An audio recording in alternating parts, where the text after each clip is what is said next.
Muito além, confins inexplorados da região mais brega da borda ocidental dessa galáxia, há um pequeno sol amarelo esquecido.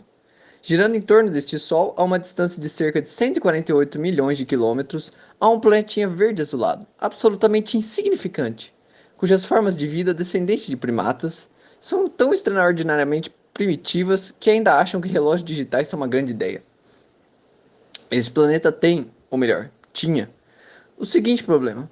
A maioria dos seus habitantes estava quase sempre infeliz. Foram sugeridas muitas soluções para esse problema, mas a maior parte delas dizia respeito basicamente à movimentação de pequenos pedaços de papel colorido como números impressos. O que é curioso, já que em geral não eram os tais pedaços de papel colorido que se sentiam infelizes. E assim o problema continuava sem solução. Muitas pessoas eram más e a maioria delas era muito infeliz, mesmo as que tinham relógios digitais. Um número cada vez maior de pessoas acreditava que havia sido um erro terrível da espécie descer das árvores. Alguns ainda diziam que até mesmo subir nas árvores tinha sido uma péssima ideia, e que ninguém jamais deveria ter saído do mar. Então, uma quinta-feira, quase 2000 anos depois que um homem foi pregado num pedaço de madeira por ter dito que seria ótimo se as pessoas fossem legais umas com as outras para variar, uma garota, sozinha numa pequena lanchonete em Rickman's Wharf, de repente compreendeu o que tinha dado errado todo esse tempo e finalmente descobriu como o mundo poderia se tornar um lugar bom e feliz.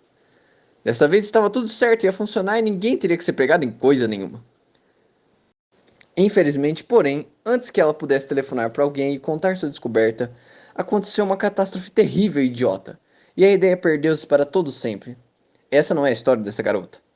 É a história daquela catástrofe terrível e idiota e de algumas de suas consequências. É também a história de um livro chamado O Guia do Mochileiro das Galáxias. Um livro que não é da Terra, jamais foi publicado na Terra e até o dia em que ocorreu a terrível catástrofe, nenhum terráqueo jamais o tinha visto ou sequer ouvido falar dele.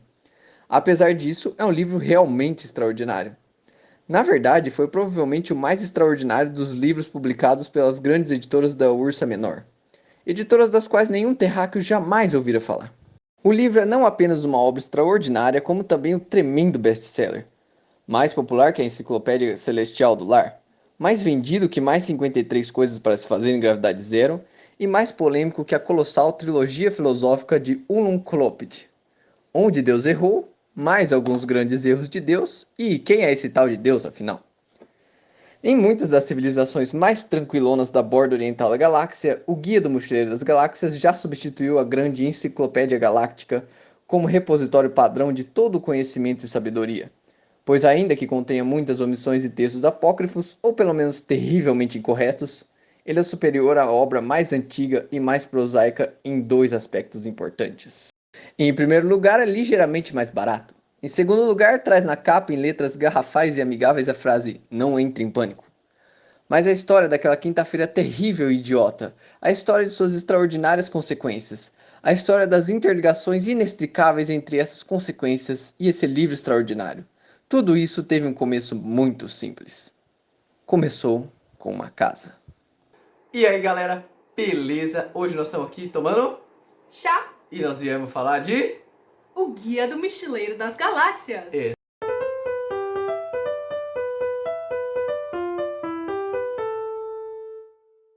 Essa maravilha aí que vocês já viram na abertura, obviamente, né? Vocês já sabem. Para de pegar o livro. Bom, vai. É isso aí. Essa maravilha aí. Essa aqui é a edição definitiva. Eu aqui tenho aqui atrás as divididas, os livros divididos em cada lugar. Gente, isso aqui é maravilhoso. A história é excepcional. Douglas Adams criou um universo maravilhoso com o guia. E a gente veio aqui falar um pouquinho dele pra vocês. Bom, tudo começou na verdade com uma série de rádio pela BBC. E aí ficou tão popular que ele resolveu fazer um livro.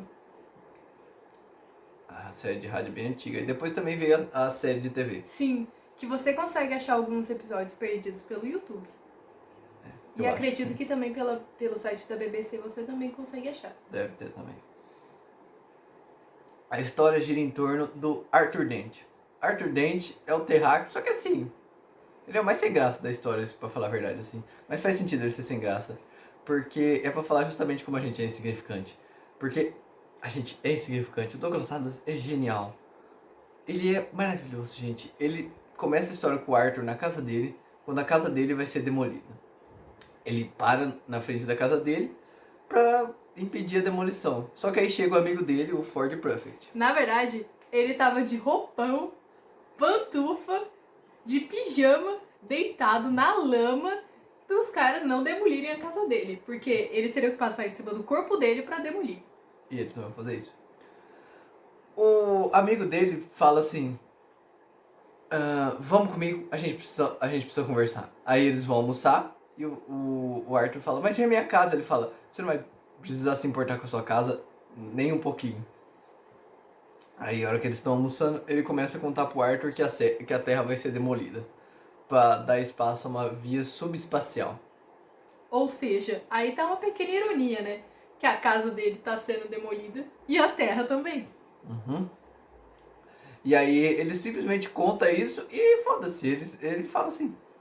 O Arthur fica, não é possível. Aí ele vê que aparecem as naves Vogons, que é uma raça alienígena que eles são muito conhecidos por serem extremamente burocráticos. Como disse Douglas Adams, eles só salvariam a avó deles pela besta voraz de Troll, da besta voraz de Troll, se eles mandassem um formulário, preenchessem o formulário, enviassem o formulário, perdessem o formulário, pedissem a segunda via, preenchessem o formulário, reenviassem o formulário fosse identificado por mais várias pessoas, e a hora que ele finalmente fosse amassado e jogado no lixo, eles iam mexer um dedo para salvar a avó deles. E eles tinham a poesia horrível deles. E isso é falado no guia em todas as edições a todo momento. Então, eles entram na nave Vogon, eles pegam carona meio que clandestinamente, porque os Vogons não sabem que eles estão lá. Quem leva eles é o pessoal que trabalha pros Vogons. A hora que eles chegam lá, o Ford já pergunta: cadê a sua toalha? Aí ele fala: que toalha? Todo mochileiro precisa de toalha. Todo. É por isso que a gente tá com essa daqui aqui. E logo depois dessa parte, ele dá um peixe de Babel pro Arthur. Uhum. O que é o peixe Babel? Tecnicamente, ele pega as ondas sonoras das outras pessoas e ele meio que traduz para quem ele tá, ou seja, pro hospedeiro dele. Ele pega as ondas sonoras que ele recebe, ele se alimenta delas e libera ondas mentais compatíveis com a da pessoa que ele tá. Exatamente Ele o traduz. que eu falei, ele traduz. Não é. Você falou diferente. Eles entenderam o que eu falei, eu acho. Tá bom, vai. Tecnicamente, Ford fala que o peixe de Babel é tão perfeito que ele prova, teoricamente, a inexistência de Deus. Eu explico, tá bom. É o seguinte, o peixe, ele não faz mal pra ninguém. Ele é perfeito, como a Gabriela disse. Ele é tão... O que foi? Gabriele. Para de encher o saco. Então, o peixe é perfeito, como a Gabriela disse. Como a Gabi falou. Obrigada. O peixe é tão perfeito, como a Gabi disse, que prova justamente a inexistência de Deus. Por quê? Porque Deus é fé. Fé é o oposto de razão. Se tem uma prova que Deus existe, a prova, portanto, é a razão. Tá colocando raciocínio em cima de Deus. Então, tá deixando ele com razão. A razão é o oposto de fé. Ou seja, Se Deus é razão, ele não existe. Porque Deus é fé, na verdade.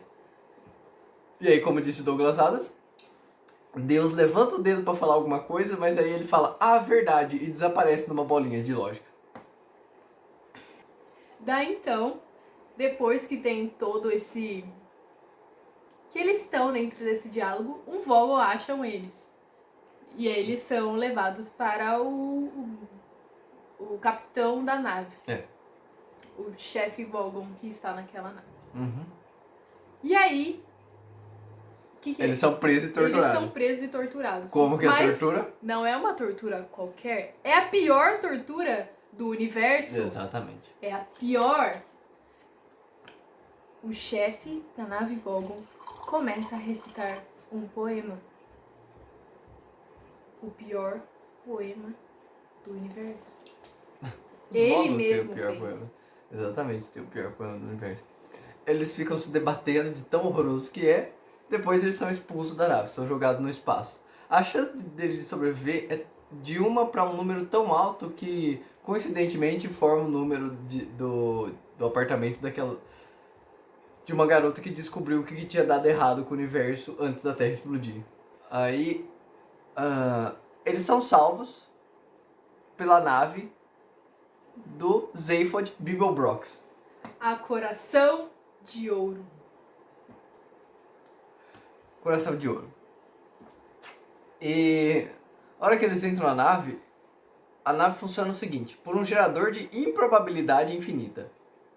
É outra coisa genial do Douglas Adams. A nave é tão idiota. A nave funciona assim. É tão improvável eles saírem do ponto A e irem pro ponto B na galáxia que a nave pega essa improbabilidade, extrapola e faz acontecer. Tanto que a hora que eles entram na nave, eles viram sofá, porque é totalmente improvável eles virarem sofá. Eles viram pinguim, acho. Eles viram rua. É muito estranho.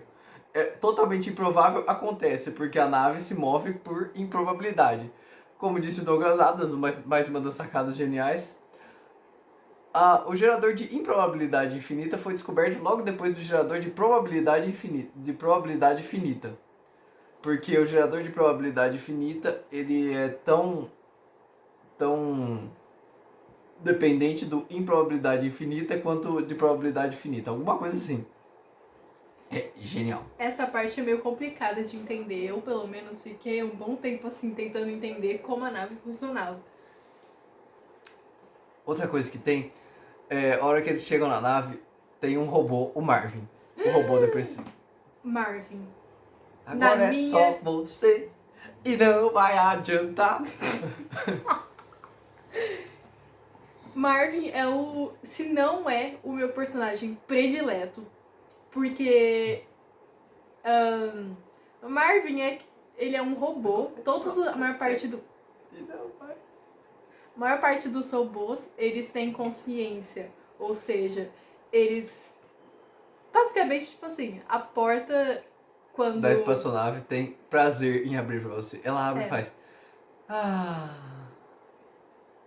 O Marvin odeia elas, porque ele é totalmente depressivo. Marvin odeia tudo, qualquer coisa que se mexe. Como ele mesmo diz, eu tenho o cérebro do tamanho do planeta e eles me mandam vir catar os refém. Muito bom. Marvin, ele odeia a vida dele. E ele fala a todo momento que ele queria morrer, embora isso demoraria muito. Que ele está muito longe de morrer. E ele fala que a vida é simplesmente uma vida... Uma bosta. Uma bosta. E isso deixa o personagem muito mais interessante. Por causa das aventuras são muito loucas e ele tá lá só assim... É isso aí. Aí eles também encontram o Zaphod, que é o presidente da galáxia. Sim, é o presidente da galáxia. Que, mais uma das jogadas do Douglas Adams, que é... O presidente da galáxia não serve pra nada. Ele só serve pra tirar a atenção do pessoal pras ações dos como fala, dos ministros, alguma coisa assim. De outras pessoas que mandam de verdade na galáxia. O presidente é só pra distrair elas. Ele seria tipo a Rainha Elizabeth do Parlamento Britânico. É um exemplo. Elizabeth, mas qualquer lugar do mundo é assim. E ele também tem mais uma das sacadas geniais, que é qualquer pessoa capaz de se tornar presidente deveria ser imediatamente impedido de assumir o cargo. Tanto muito bom. Que assim que ele assume o cargo, ele rouba a nave. Ele rouba a nave Coração de Ouro, que é a que eles estão viajando. Que é de probabilidade infinita. Improbabilidade infinita. Que é a nave mais... Como que é que eles falam? É uma nave muito foda. É a nave mais foda das naves. É muito foda. Eles também encontram a Trillian, que é a menina que o Arthur era apaixonado. Tá na nave com o Zaphod Beeblebrox. Ela, explicando, ela é uma humana. Ela não é que nem o Ford e o... Como é o nome dele? Zaphod Beeblebrox. É, exatamente, ele. Os dois, eles são de Betelgeuse. Eles são meio que primos. Sim. Primos bem distantes. Mas são primos e viveram juntos a infância. E aí, a história dela é basicamente assim. ela tava numa festa, o Arthur também tava nessa festa. E o nome dele Ah, eu achei que você ia falar que eles estavam querendo. é. Você tem que fazer também. E aí chegou o Zephod e queria fazer o quê?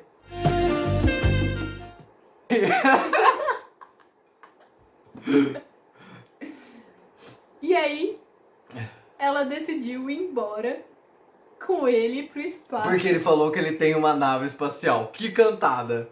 Eu não precisei falar que eu tenho nenhuma nave espacial. Festa de...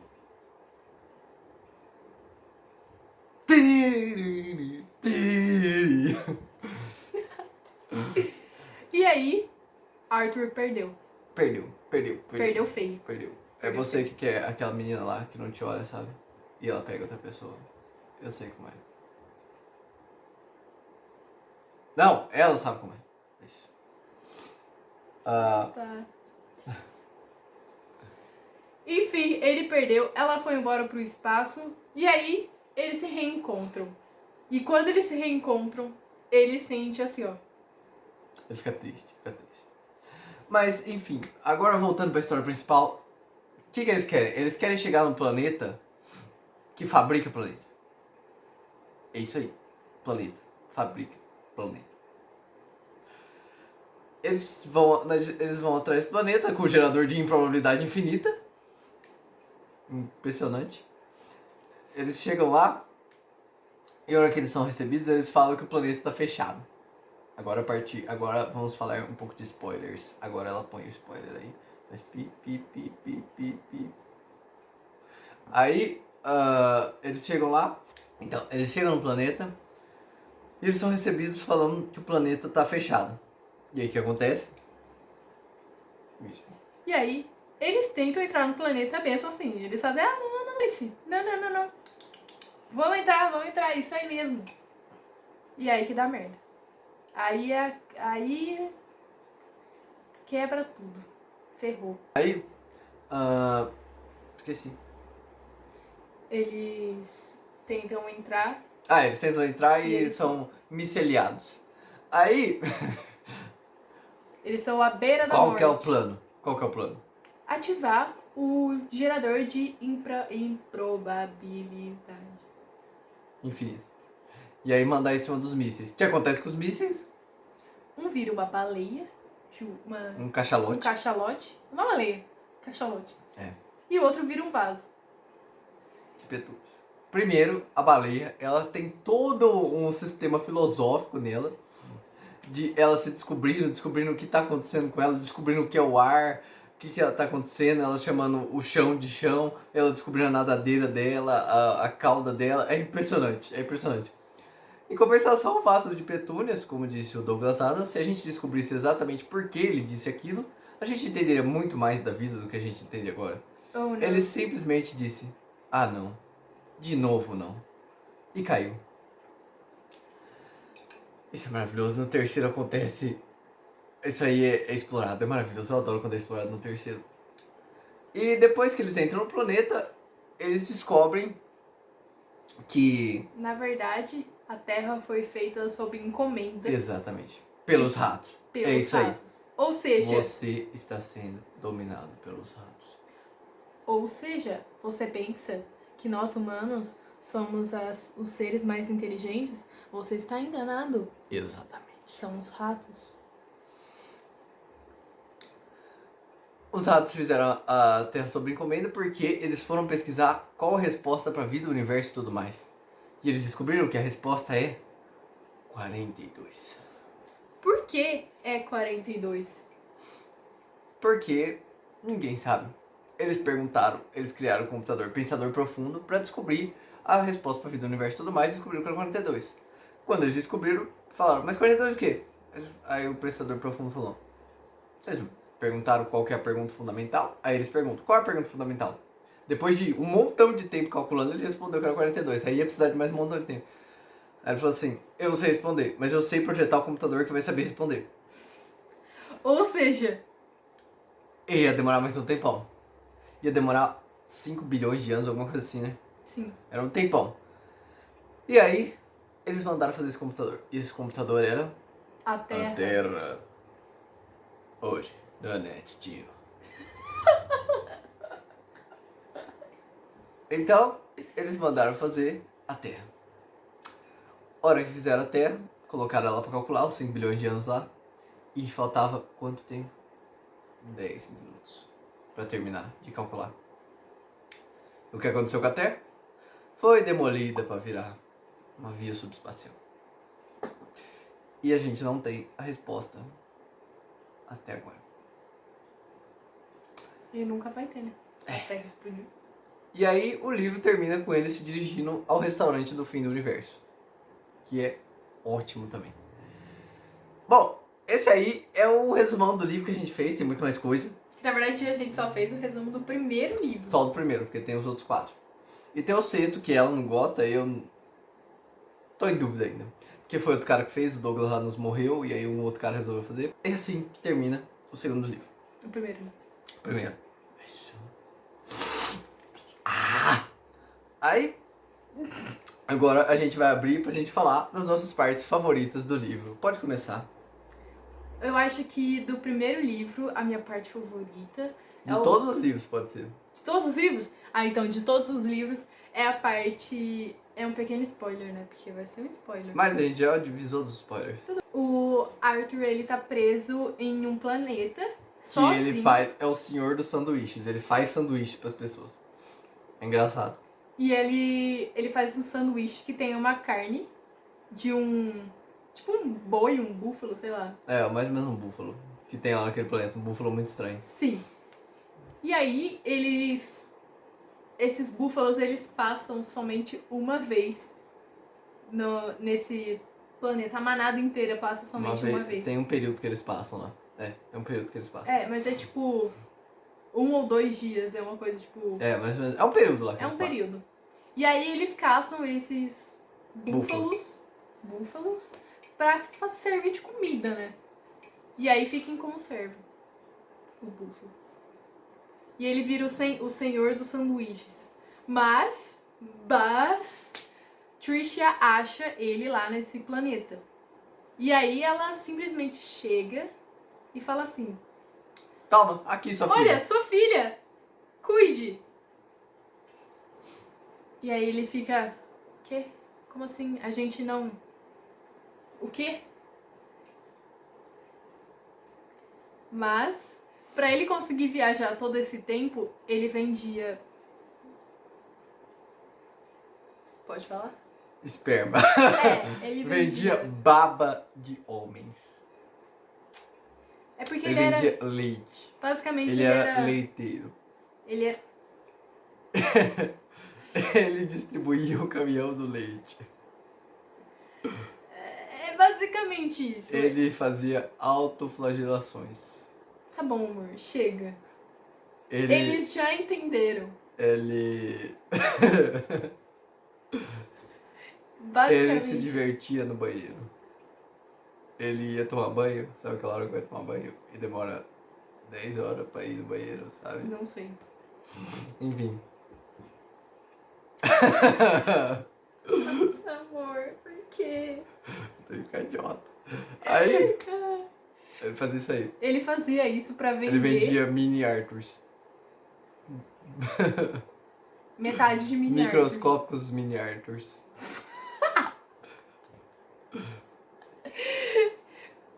Basicamente, ele era o único humano que tinha no universo e ele só simplesmente fazia isso pra conseguir comprar as passagens pra viajar no universo. Porque ele tava viajando com a Fenchurch, a namoradinha dele que apareceu no quarto livro, e ela sumiu. Que inclusive também é uma das minhas cenas favoritas que eles fazem.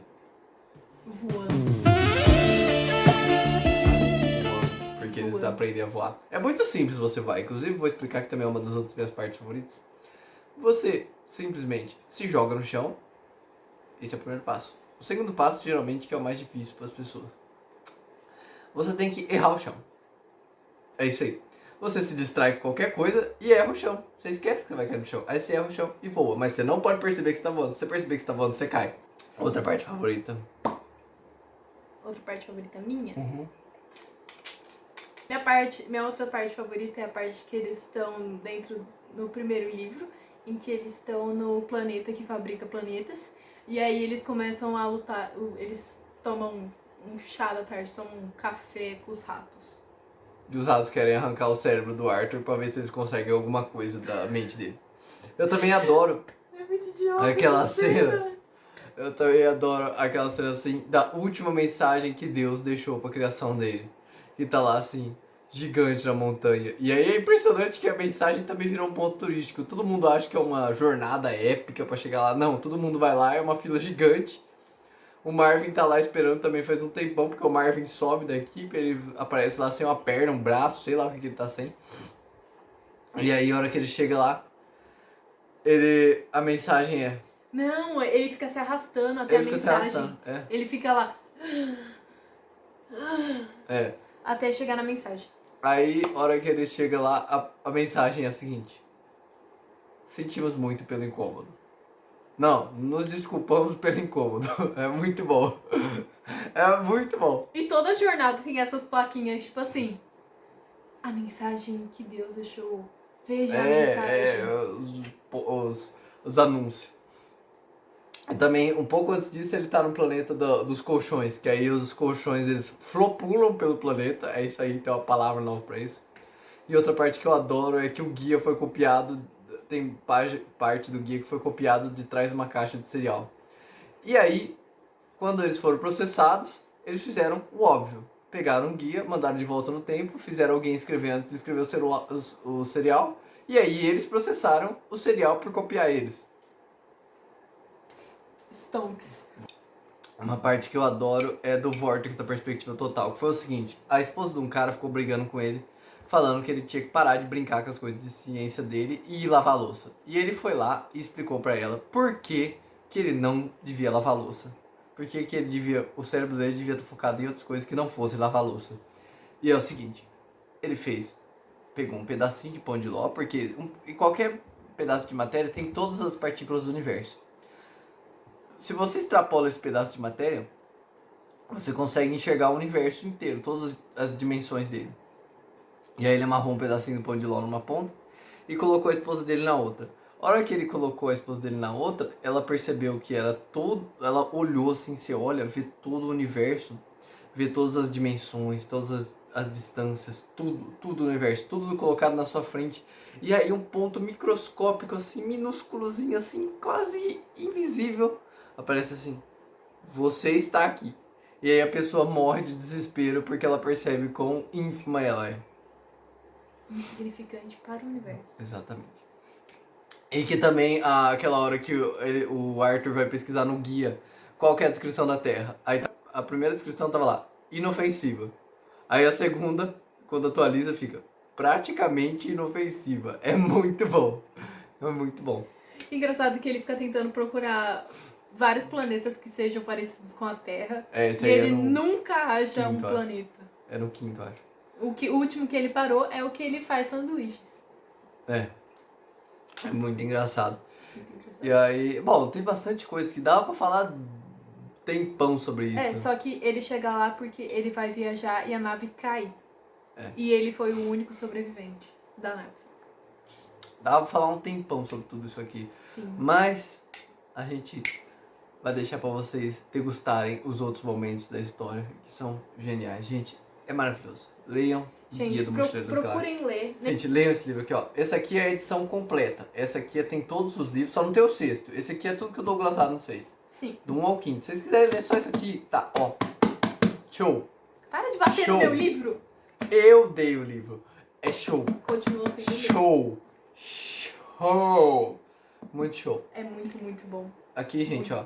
Douglas Adams. O guia definitivo do Mochileiro das Galáxias. Maravilhoso. Leia isso aqui, cara.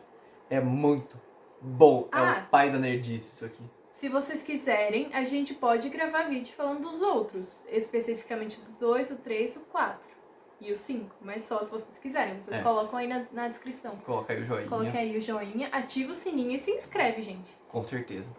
E esse foi mais um episódio do Not Your Regular Show. Até mais. Tchau!